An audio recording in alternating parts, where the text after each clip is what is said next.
For years now, our 11 Investigates team has pushed for a conviction integrity unit. Lucas County now has one, and its first test came this morning in the courtroom of Judge Lindsay Navarre. The judge is now considering a new trial for Joel Terry.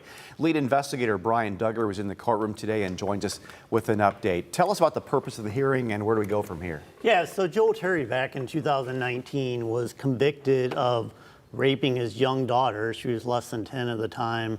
On multiple occasions, and he was sentenced to essentially life in prison. Like, he cannot get parole before 75 years, and he's 50 some years old at this point. So he would never get out if his appeals fail.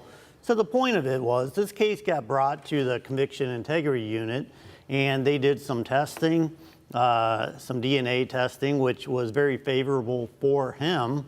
And they found another Lucas County Children's Services report, again, which was favorable for him. So the purpose of this hearing was for Judge Navarre to hear about this new evidence, and eventually she's going to have to decide if it's enough to warrant a new trial. Well, yeah, if you convict a guy of a crime and there is DNA, but it's not him, we don't know who it is at this point, but we just know it shouldn't be this guy at all. Yeah, that's the interesting part, and the state argued about that because the DNA, there were 5 pairs of underwear that were tested, and the underwear was on the girls' floor for several weeks before they actually picked it up and tested it. And there was male DNA in the underwear, and it wasn't his. So if anything, this shows that somebody else was abusing her. But it doesn't mean, they're arguing, and I understand what they're saying, it doesn't mean that Joel Terry also wasn't abusing her. Well, my first thought is that poor child. Oh, wow. A lot of family members were there to support him. Did they truly believe him, or are they just there offering support for face value? Yeah, I was wondering how many people would actually show up for the hearing. And, I mean, the gallery was full, and it was,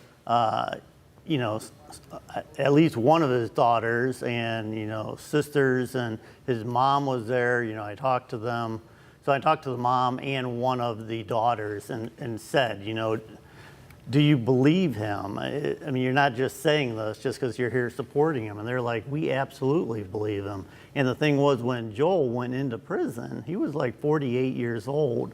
And there really wasn't anything like this on his record. There was some drug trafficking from several years ago, but certainly nothing like this. And they made the point that, look, he's had lots of daughters and stepdaughters and nieces and all this, and none of them, other ones, have ever accused him of anything. We have like 15 seconds left.